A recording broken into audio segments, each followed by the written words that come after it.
This podcast is sponsored by nobody.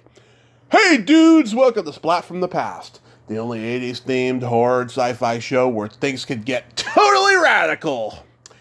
Now today, I will be welcoming Debbie Gendler.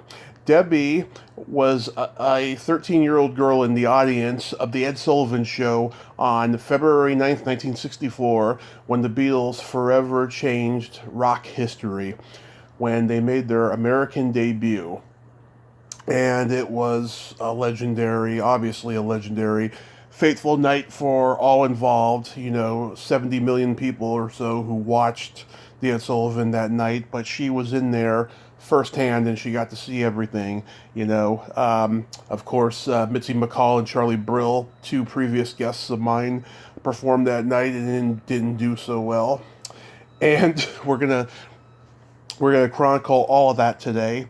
Debbie went on to work in the television business for CBS, ironically, and I'm going to bring that up to her as well and see what she's doing nowadays and just chronicle that amazing night. I mean, it was a monumental part of American history and pop culture post-Kennedy assassination, when the world was a much more innocent place and it was just on the verge of getting dark at that time. Yeah, it's going to be a great conversation, and I cannot wait. So yeah, here is my interview with Debbie Gendler.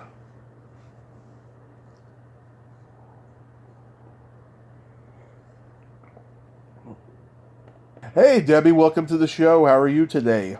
Hi, fine, thank you. Yes, it's like 116 degrees over here. Where are you? Redding, California. Oh, you're in Redding. Okay, so you're up north then. Yeah. And I'm here in LA. Hot enough down here as well. I wish I was where you're at right now. That's so great though that we got this hot weather. This is such a great honor. Thank you so much for taking the time today. My pleasure. Love to talk about this era of my life. So, be fun. So going back in time, I mean, you were a teenager in 1963, and how's it go? Your family friends brought you back a UK copy of the Please Please Me album, and that's how your love for the Beatles began? Yeah, exactly. Mm-hmm. What happened is my parents' best friend, one of their daughters, was sort of my so-called babysitter, but not really babysitter anymore, because I had just turned 13 and they had taken a trip to England, and their daughter, who was like about 4 years older than me, so she was like 17, almost 18, a senior in high school, she would watch American Bandstand after school every day.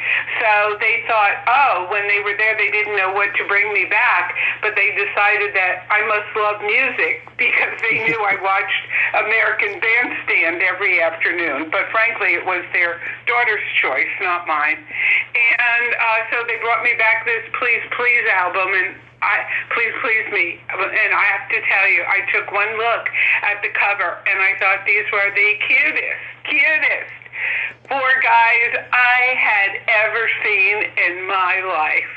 And I hadn't even listened to the music yet. And I just fell in love with how they looked and their long hair and their sort of, counterculture kind of thing. When I looked at them, I thought, wow, what a change from all these people I had been watching on American Bandstand, from Bobby Rydell and Frankie Avalon and, all these people that would appear on American Bandstand in the early 60s. So yeah, that's how I first was introduced to the Beatles. I got to interview Bobby Rydell last year, and I was very fortunate. He was a great man, and it was great talking to him. I was curious, did you ever get to visit the set of American Bandstand or get to be there? No, I was in New Jersey, and that was in Philadelphia. So it was, and I was too young. I was, I had just turned 13 at that point in April of 63. So,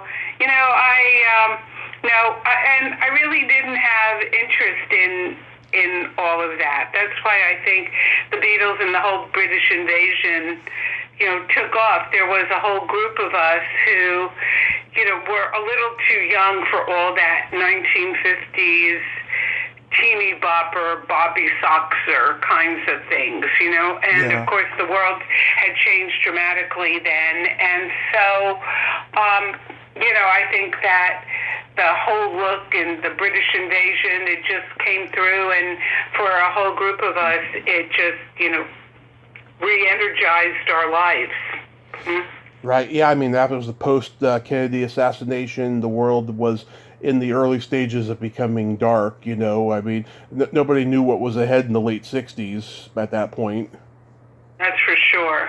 And, it was, pretty bleak. I mean, we spent months crying over the, assassination, of the president. And, it was something that we, as young kids, never imagined. And even our parents, who lived through World War II at that point, could even imagine that would, happen.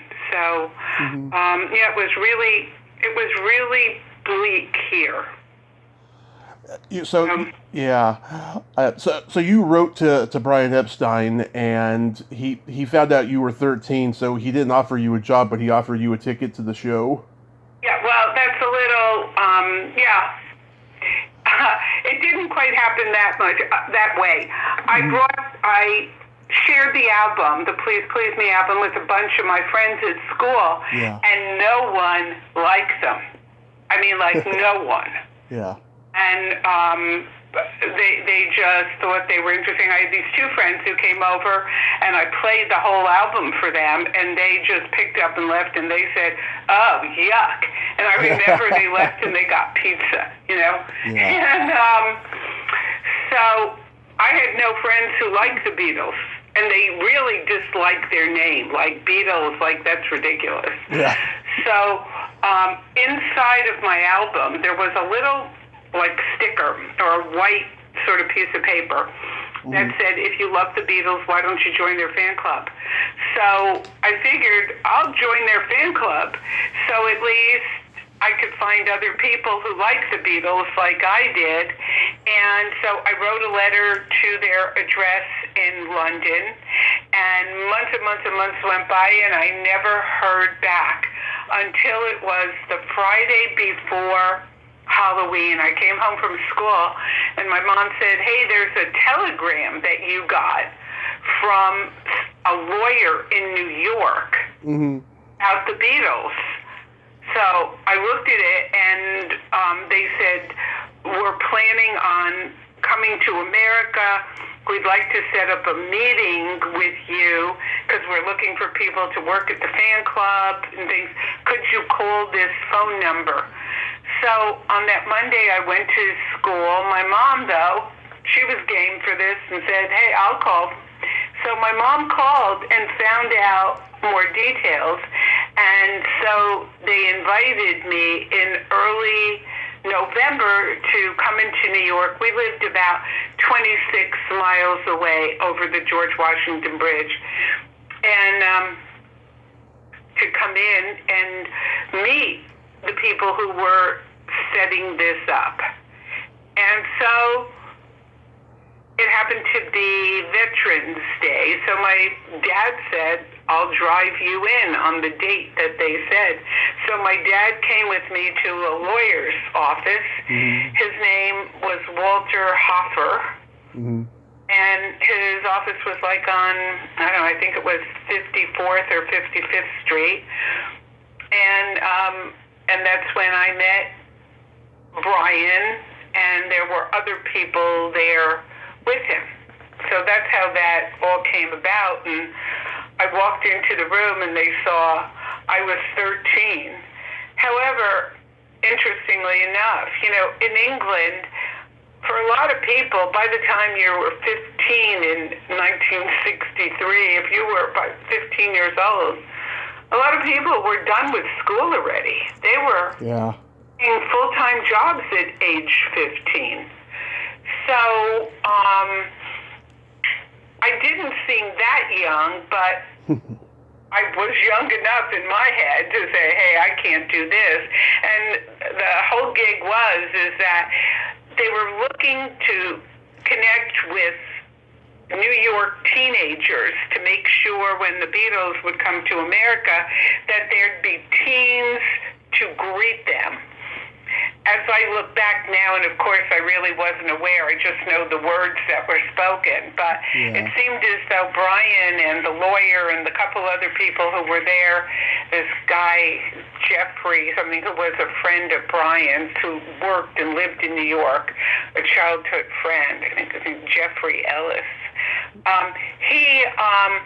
they were particularly concerned about connecting with teens, and none of them really knew teens in the New York area, and it seemed like they really wanted to make sure that there were plenty of teens around who, would appreciate and love the Beatles. So they sort of thanked me for my time, and when I was leaving, Walter Hoffer's secretary called me over to her desk and said, I want to be sure I have your phone number and your address. And I said, why? And she explained that late afternoon, Brian was going to meet with Ed Sullivan to confirm the Beatles' appearance on the Ed Sullivan Show. And she said if it all worked out, they would send me a ticket. And that's how I got the ticket, is that it obviously worked out later that afternoon. And then the following afternoon, I think Ed brought his son-in-law, Bob Precht, over to meet Brian at Ed's, where Ed lived, he lived at the Delmonico Hotel. And so that's how I got my ticket. Wow. God, and also, too, back in those days, there was no internet, there was no stalker culture. You could, write somebody freely and get a reply back, Well, obviously, I think about the internet a lot because it would have been so awesome back then if there was the internet. I mean, how powerful that would have been in fan club and following these bands and finding out.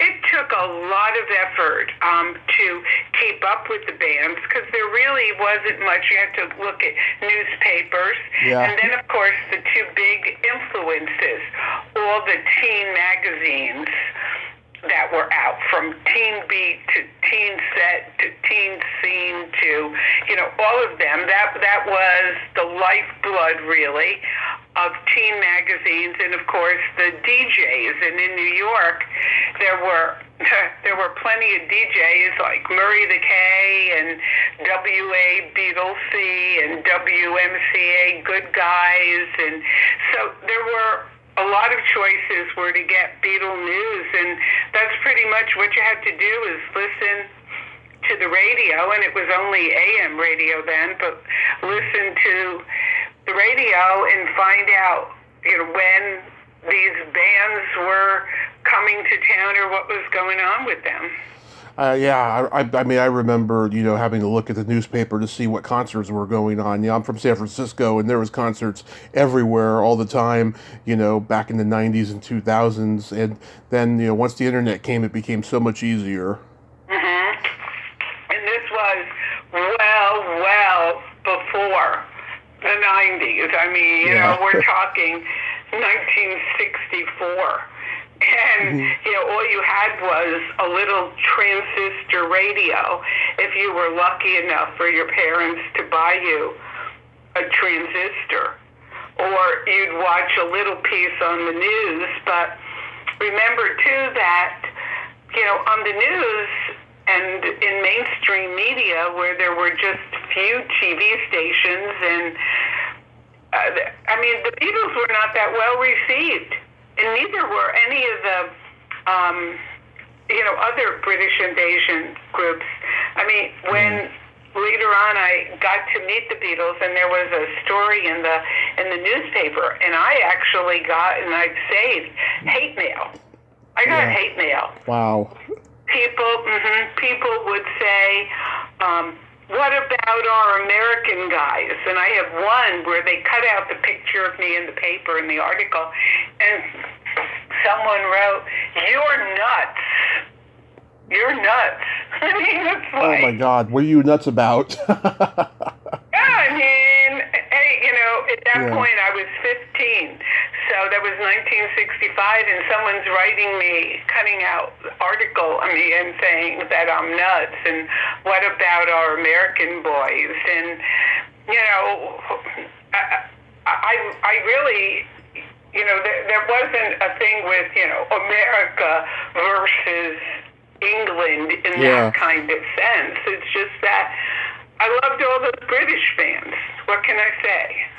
Yeah, nothing wrong with that. I mean, they make great music, So February 9th, 1964 is when the show happens. Who took you to the show? Was it your dad? No, actually, it was my mom who took me to the show that night. And so we left New Jersey. It was February. I remember it being really cold and windy. And, of course, the biggest thing being a 13-year-old, what to wear.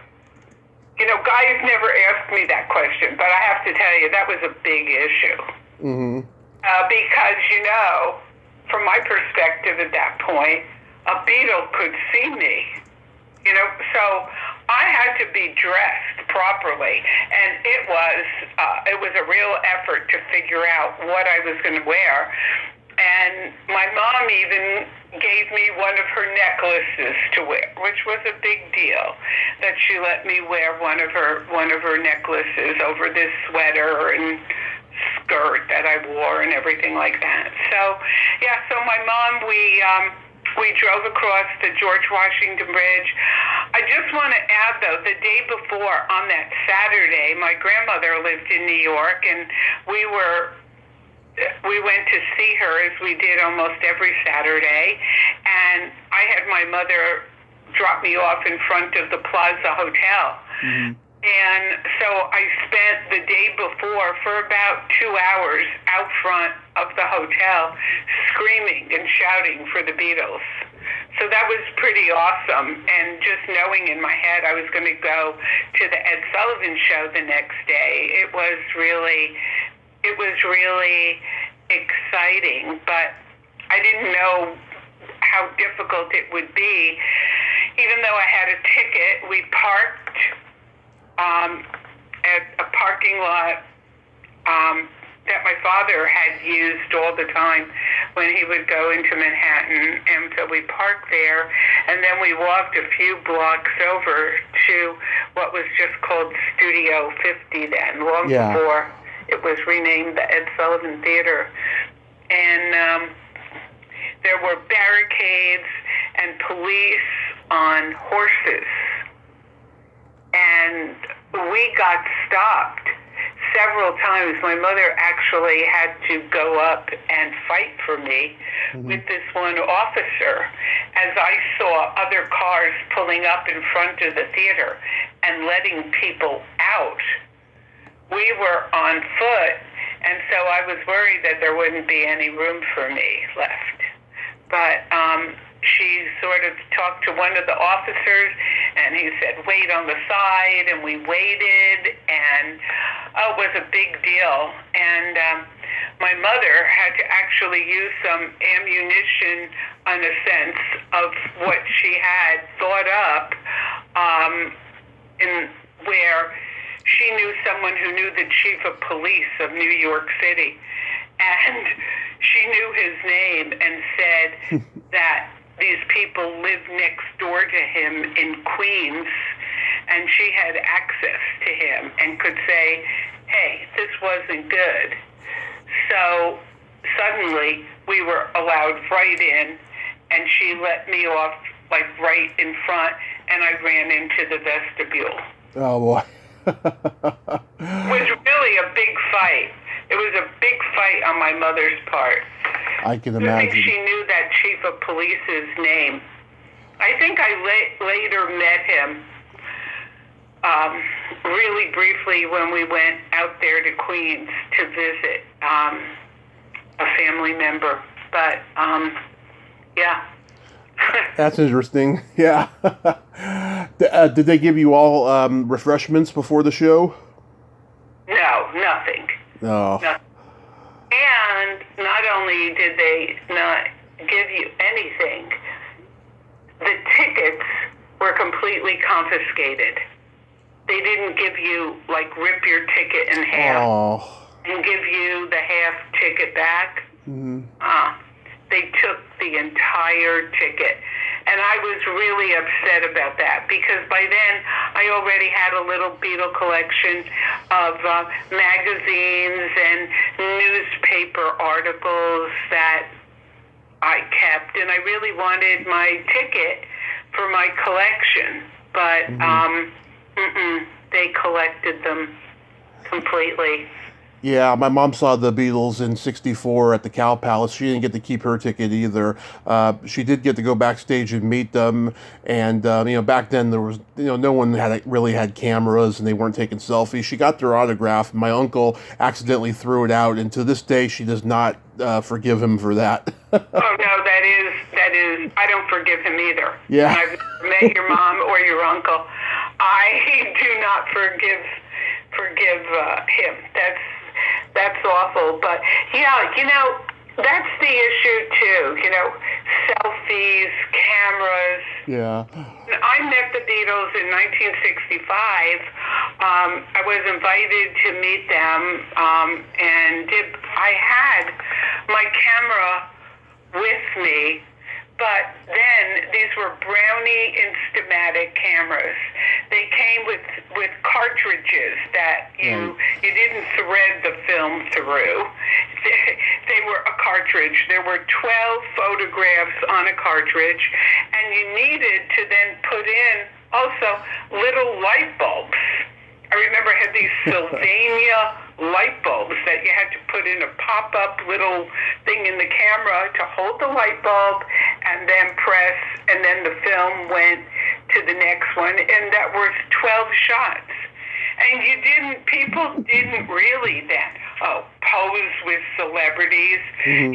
I feel lucky that I was able to take 12 pictures of the Beatles at the time and just have those 12 pictures. It's like people always say, where's all the pictures of you with the Beatles? Well, I have 12 that I took, but I didn't have anyone there. At the press conference I went to, I was sitting next to Cousin Bruce Morrow. I couldn't ask Cousin Brucey, please, here's my Brownie camera. I want to go up there and pose, take a picture of me with the Beatles. That was unheard of. Yeah. So do you hold the record for the audience member who screamed the loudest? I don't think so, but I screamed, and I'm right there on the videotape. You can see me screaming. There's a close-up of me screaming during Paul singing "All My Loving." You can see that on the tape of the show. I didn't even know that happened until now. I'd say about 20 years ago. But when it happened, like that night when I got home, my dad, who watched the show, he didn't tell me, I saw you on camera. Or my friends at school the next day. No one said anything that they saw me. I had no idea. Hadn't seen the videotape until the 1990s. Yeah. And Andrew Salt, he bought the Sullivan Show. Yeah. Portfolio from the Precht family, who Ed's son-in-law and daughter. He bought it from them in 1990, and I knew Andrew, and it was Andrew who spotted me on camera and called me one day at work and said, "I saw your picture. You're there. Come and take a look." So I went and I saw it, and I said, "Wow, yeah, I think that is me there." So, yeah. so I'd say it's 20 years now that I know I was on the camera. Yeah, they were expected to do, what, 1 or 2 songs, but then it turned into 6? I think it was 5 songs the first time, and maybe 6 the second time in Florida. Yeah. They did 3 songs, I think, at first. They did All My Loving. That's the one where you could see me the most. And then 2 others. And then they closed with, I think, I Want to Hold Your Hand and She Loves You. You know what? I don't really remember the order. And I barely remember anything else. I remember the magician who came on directly after the Beatles, Fred Capps. That was just like, poor guy. And then, of course, I know you've spoken to Mitzi McCall and Charlie Brill, who then came on like a couple acts later. And, but I have no recollection of Davy Jones and Oliver. Yeah. I really don't remember him on the show, although watching the show in the entirety, he was there. I remember the woman Tessie O'Shea, who was like a music hall person, but too focused on waiting for the second half of the show for the Beatles to come back on. Yeah, yeah. I mean, when I talked to Mitzi and Charlie, you know, they told me they had no idea what they were in for that night. You know, they had no knowledge of the Beatles. It was just another gig to them. They told me a really funny story. I don't know if you've heard it before, but like Mitzi went to go get a Coca-Cola, and John, right? Yeah, John Lennon knocked on the door.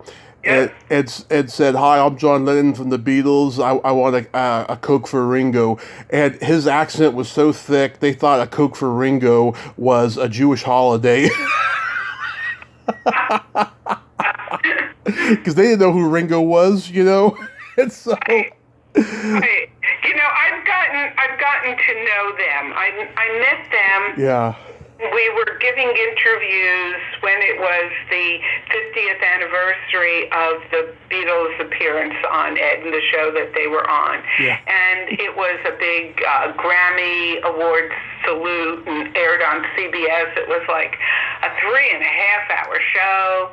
Both Paul and Ringo and their families and Yoko and Olivia, they were all there. And was a really big show, and I was interviewed for that show. And when they did my interview, Mitzi and Charlie were there, and I finally had a chance to really, you know, talk to them. And they were charming. And then, as luck would have it, for the past 3 years, I've actually been working professionally for Andrew Salt and on the Ed Sullivan Show. So I've been conducting interviews with people associated with the show, and I too had a chance to interview them. And they're like the loveliest people who like explained to me, and probably to your listeners as well, how they were in LA and this was the big break for their career. Yeah. To fly to New York to be on the Sullivan Show.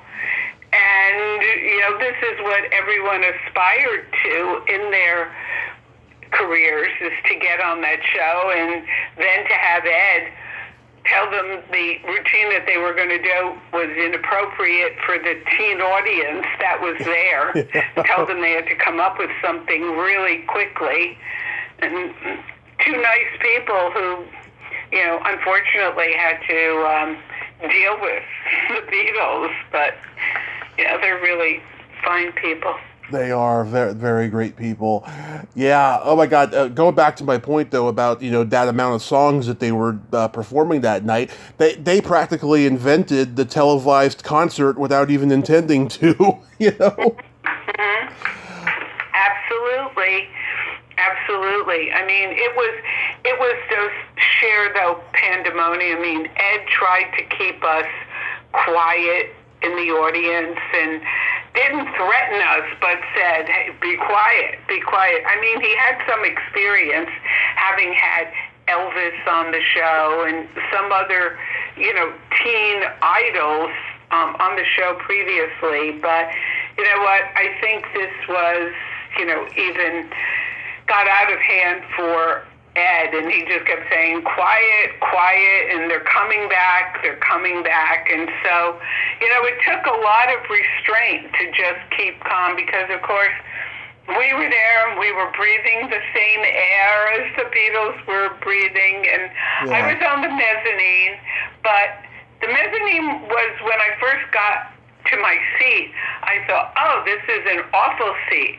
But no, it was a great seat because in the orchestra level, there was a lot of camera equipment and more difficult to see. Where we were, there was just like the cameras and the boom and the whatever up above us, so that we had a pretty clear view, pretty much right to the Beatles' heads. It was great. It was a great seat. Did the theater have this sudden aroma of a concert? Was it really sweaty and stinky in there? No. There was pretty much air conditioning, so no. Not that sweaty or stinky that I can remember. It got hot from the lights. Mm-hmm. Got hot. But, no, it was just hot from the lights, and there were people sweating from the lights, but that was mostly the performers and the people on stage. And for many of us, there was a coat check downstairs, so we didn't have our winter coats at the seat. Mm-hmm. You had a choice. You could keep them or you could check them downstairs. I checked my coat downstairs, so I didn't have it on my lap, so I was pretty free to move up and down in the seat. Yeah. Didn't Frank Gorshin go on that night? Oh, yeah. Yeah. Frank Gorshin was there with, his impressions and things like that. Yeah. He was lots of fun. Just to mention Mitzi and Charlie, though, they knew Frank Gorshin, and I remember Mitzi saying something like, when they drove up to the theater, and I hope she told you this, I'm pretty sure she must have, when they drove up to the theater, arrived, and they saw hordes of people, they said to each other, oh, Frank Gorshin must be that popular. Oh, yeah. They attributed the crowds to Frank Gorshin. Yeah, I remember that. Yeah. He probably did his Burt Lancaster and Kirk Douglas impressions, which he was known for. Yeah, I mean, I don't remember what he did, but I remember him being there, and of course, in having seen the show like within the past several years, I saw what he did, but my memory of him that night was just that he was there. So, and, but I remember distinctly that Fred Capps, So when you met them a year later, I mean, was your heart in your throat the entire time? Oh, yeah. Yeah. It was an amazing experience. And how I, ended up getting to even get selected to go to the press conference was because afterwards I knew these people. I knew the lawyer, Walter Hoffer. I knew these people from meeting them in November 1963. And Walter moved his offices from where I first met him to West 57th Street, and because he needed more room, and he gave over in his law office an area in those very early days to run the fan club out of his office.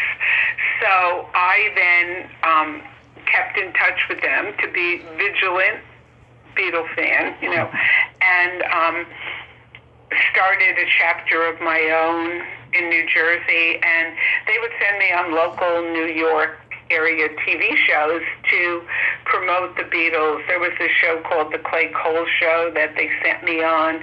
There were novelty records that came out, like Ringo for President for 64, and I went and helped promote that novelty record. And so my fan club, I would promote my fan club, and so I had members that were from Connecticut and Long Island, who got like the tri-state, metro area TV.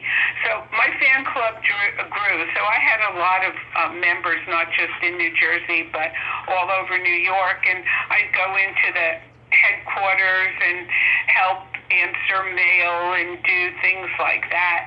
So I knew when they were coming to America again early and saw plans there about Shea Stadium and would overhear things. So the promoter of the concert was the person who would select people that could go to the press conference and then sometimes meet the Beatles or sometimes not. So in this case, it was Sid Bernstein who brought the Beatles to Shea Stadium, and Sid had his office at 119 West 57th Street, pretty much next door to where Walter Hoffer's office was. And so there was some overlap there where I got to go to Sid's office and bring things over and bring them back and forth. So I actually got to know the guy, and so he selected me to go to the press conference and then meet the Beatles at the Warwick Hotel after. So that's how I got to meet them, is the press conference, and then afterwards they were in a suite on the 33rd floor at the Warwick Hotel. Mm-hmm. And it was an amazing afternoon. So this was the Friday before Shea Stadium on Sunday. Wow. And this was like after, they had met Elvis and, got him high or whatever and all of that stuff. No, they hadn't met Elvis yet at all. Oh. It was the day that they landed in America to start that 1965 tour. It was okay. August 13th, 1965, and so... Oh, so Help came out. They met Elvis later in that American tour. This was the first stop in 1965. I don't think they met Elvis in that summer, 64. I thought it was 65, but I didn't live in L.A., so my dates are pretty much New York centric, so... Maybe they saw Elvis in that summer of 64. I'm really not sure on those dates. But this was the very first day. They flew from England on Friday, August 13th. They landed at JFK. They took limos in, and the press conference started probably an hour after they arrived at the Warwick Hotel. They were brought down to the room on like the mezzanine there at the Warwick, and that's where I got to see them. And then afterwards, got brought up to their suite on the 33rd floor to meet them. Yeah. Oh my God. Do you have a favorite of their albums that you absolutely adore and you could listen to anytime? Yes, I do have a favorite album. My favorite is Rubber Soul. Same here. and but I don't listen to Beatle music. I don't want to overdo it. So, for the past many years, I really don't sit there and, when the time, stream Beatle music or in the day, like put on CDs of music or whatever. I can't say that I'm an avid Beatles music listener. I mean, if I was like somewhere and it came on, I obviously listened to it. But, I want to keep it special in my life and just not overdo it, but Rubber Soul is definitely my favorite album. Rubber Soul is mine too. It's got so much great, diversity that the albums leading up to that didn't have, and then things just got more experimental from there. I love Revolver, and there's a lot of stuff on Sgt. Pepper's I don't like, and a lot of stuff I do like, and I'm one of the few people who's a huge supporter of the White Album. I think that they all individually shine on that album, even though it's got kind of a dark aura around it because they weren't getting along, at the time. Right. But right. I agree with you. I think that Rubber Soul was really a transitional album for the Beatles, and most people always speak, Sgt. Pepper, how could you say Sgt. Pepper isn't your favorite? You know what, I can sort of easily say that. I appreciate it, and I understand where the album came from, but I think that as far as innovation goes, and for me being like that, I've been told I'm referred to as a first-generation fan. Yeah. And remember too that it was primarily a girls' movement up till the psychedelic maybe Rubber Soul into Revolver. Right. It wasn't until Sgt. Pepper that I remember a lot of guys in my high school suddenly said, "Hey, these Beatles are pretty cool." Up until then, it was predominantly, us female fans out there, and Beatles with females. And then, suddenly, in, 1967, guys suddenly said, "Hey, we really appreciate their music." So, I think there was that movement there. Absolutely, yeah. They went from being kind of a teeny bopper sensation to being, an artistic sensation that they were taken seriously. I mean, I always think they were taken seriously, but even more so once the experimentation came. How about favorite songs? Oh wow, I don't know. That's really. I have so many. Mm-hmm. I have so many. I love the music in A Hard Day's Night. Oh, yeah. Okay? As a whole, I went to the premiere of it, and even before the premiere, the press screenings in New York at the Beacon Theater, the first time it was shown. Mm-hmm. It was in July of 1964, and it was a hot day in New York.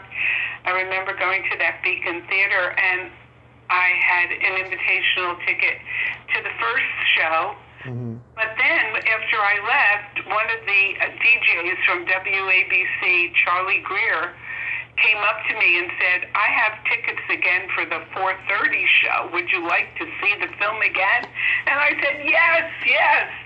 So I remember going to see it twice, and you know what? The music from Hard Day's Night, just for me,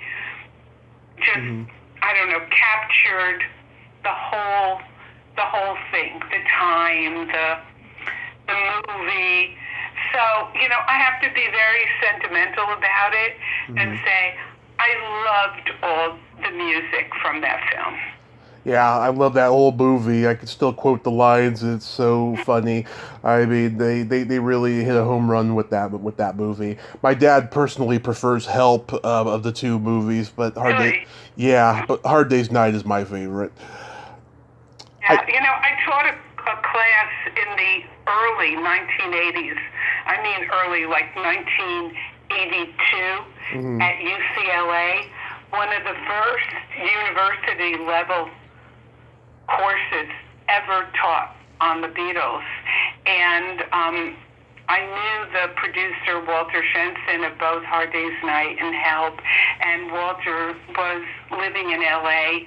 when I got to L.A., so one of the first people I called that I was living out here was Walter. He had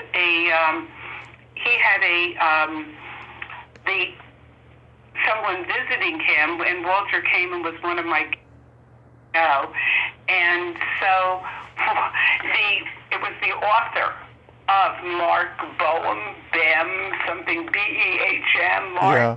He came as a guest to my Beatle class at UCLA, and we had a full showing of the film with Mark in attendance. It was fun. I don't think it ever did nearly the box office and had the staying power of A Hard Day's Night, but it was fun to meet him and have him as a guest in the class. Yeah, I got to interview an animator from Yellow Submarine. He told me that, God, I can't remember which one. One of the Beatles wrote to him and said, "Good job, I like the movie," or something. But he never personally got to meet them because they had, guys, doing their voices. What do you make of the whole Paul is dead myth? You know what? Mm-hmm. It was a crazy, crazy time that Paul is dead. Yeah. I was already in college when that happened, and a couple of radio stations tracked me down, actually. And it was pretty interesting. I don't know how they did it. So I had to prove to myself that Paul wasn't dead. And I knew that he had a housekeeper in London, Rosie. Yeah. This was all from hanging out at the fan club. So I knew Rosie.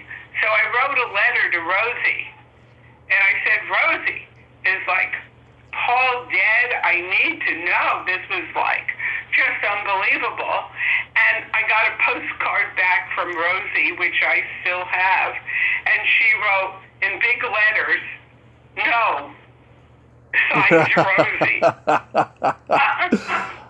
Oh, that's great. That's a great response. Yeah, because I did get worried for a while. It seemed just so legit. But no, that whole thing was not. But, I do have something to share with you, though. Okay.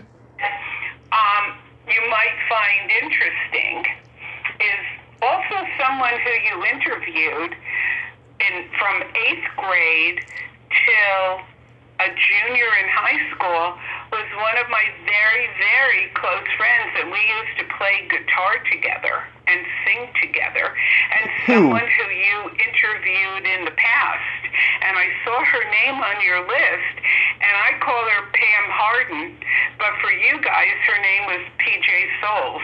Oh, my God. You and PJ are like old friends? Oh, yeah. Oh, my God. I love we went to PJ. 8th grade. She came and lived in my town. She came in 8th grade, and we were friends.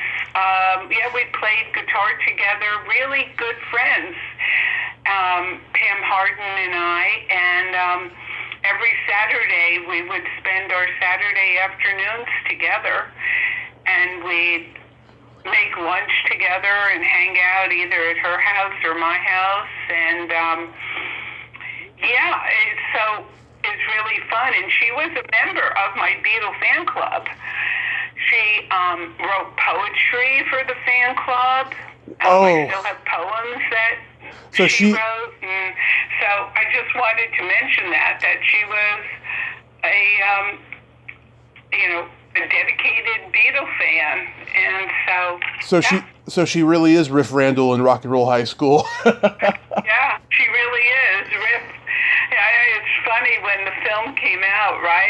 And I said, "Wow, this is my fan club friend," and we were in high school together. So yeah, we did rock our high school together. So. I met her at a horror convention in 2017, and she was so sweet to me. She gave me a hug, and she rarely ever does interviews, but she gave me one a few months later. It was like 3 days before Christmas, and we had like our time zones wrong, but then once we made the connection, we had a great hour talking. It was a lot of fun.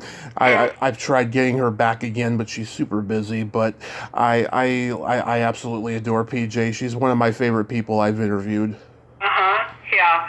Yeah, she was really sweet as a teenager too. I can tell you that much. Oh, yeah. I think that people, a lot of people, they stay that way forever once they're already that way.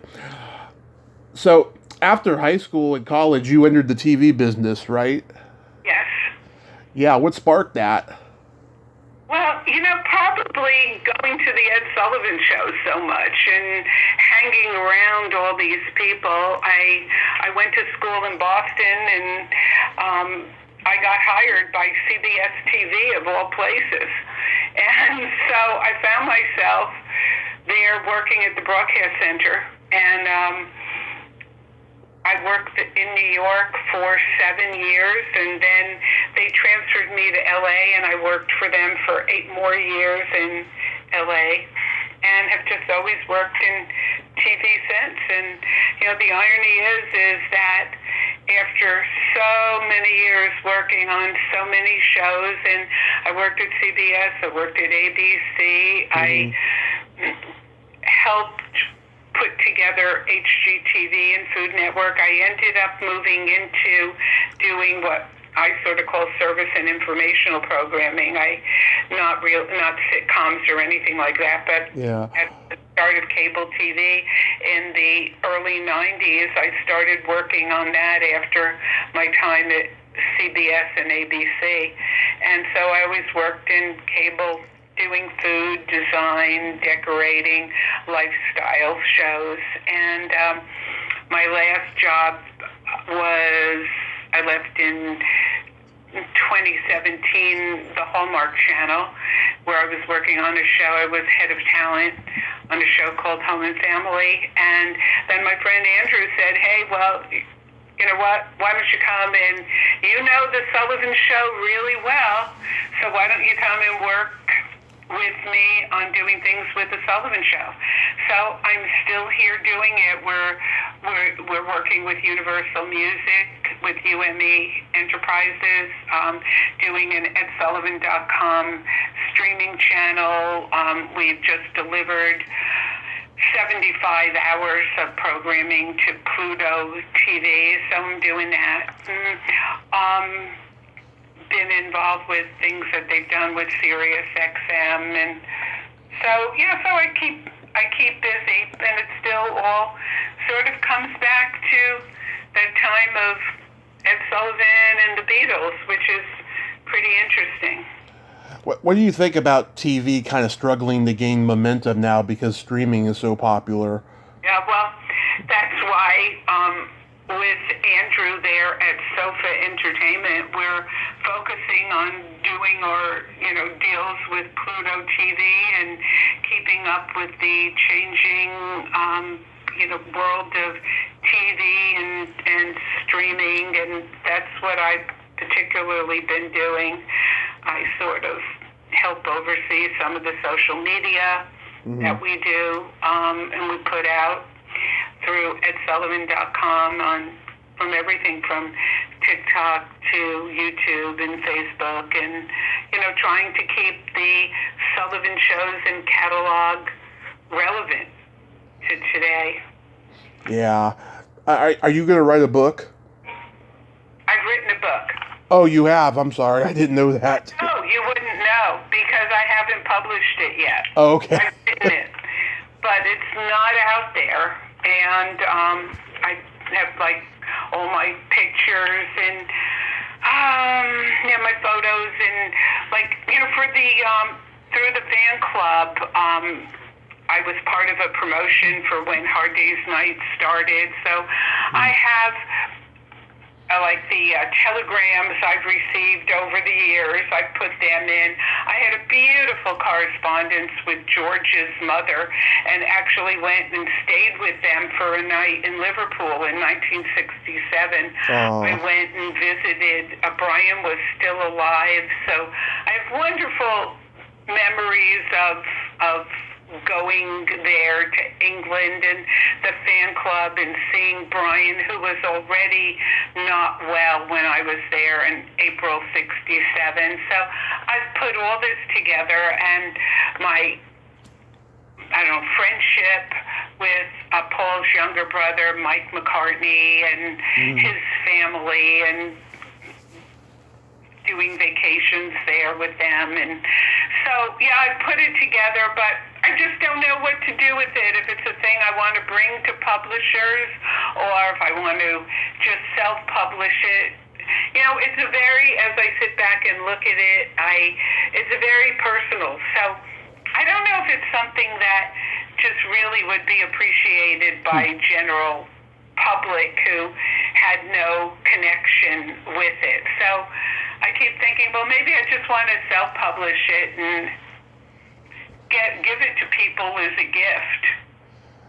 Yeah, I totally get that. I've been working on my memoir on and off for a year, and I don't have a publishing deal. I don't know if I'm going to self-publish it. I don't know what. But one thing people have told me is write the book first and then get it sold, because if you make the deal first, they're going to put a lot of pressure on you to do this and that, fix this, fix that, and you don't want that. You want to speak from the heart. I mean, there's, of course, the legal department that they have to go through before they publish it, but all in all, you have to really write it through your heart and not through their vision, Yeah, and that's why, I've spoken to so many people and Beatles fans. After the Grammy Award show, I was part of a panel at the Grammy Museum, and I was there with, some devoted people of fans, and Bob Eubanks, who introduced the Beatles at the Hollywood Bowl, and some other people. And at the end, the people came to me and said, I was the only one who had nothing to sell on this panel. Yeah. The people there were like, hey, write a book. We want more. We want more. And that's what started it for me, was in 2014. Because afterwards, everyone wanted to come and ask me more questions. So I've done it. But I think if I wanted to sell something, I would like to do it where I had a chance to have a connection to the people. So if it wasn't for the pandemic, I would have gone the route of what I'd love to do is go on a college speaking tour. Right. For people who are actually interested in hearing about it. And then I would sell my book, or just have a connection. I feel like to just go and sell it to people who might want to read it. It's so personal. Yeah. So I think you get it. Why I've not done anything with it, but it's beautifully illustrated. I've got pictures in there, pictures of the Beatles. I took pictures of me with Paul and Linda in LA, pictures of me with McCartney families, and then pictures I've taken over the years, at Ringo's birthday party that he just had. Yeah. Literally blocks from where I live, okay? Yeah. That I've taken of Ringo, and a picture of John and Yoko when I still lived in New York in the early 70s and spent some time with them. So, yeah, I have things to illustrate it, but I think it's a fun book, so... Well, I think you have a great story, and whatever decision you make, I support it, because you're such a sweet lady, and I love that you came on today and shared these stories. So thank you so much. My pleasure. It was a lot of fun, and thank you for including me. I've seen the list of people, and I feel honored to be part of that list. So thank you so much. Oh, my pleasure. And you have yourself a great day and a great summer, and stay safe out there while you're doing all this awesome TV and tell stuff. Your uncle I'm really upset with him, okay? Yeah. Really upset with your uncle. I will.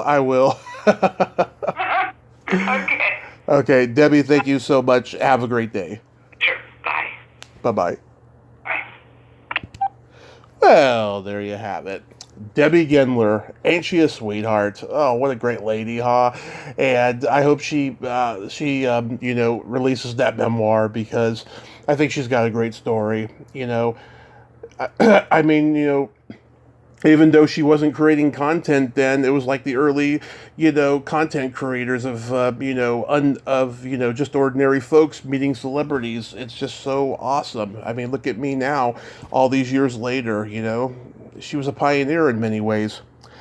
Well, but until next time, this is Tommy Throwback Kovac saying, there's no shame in living in the past, because the present sucks. Later, dudes.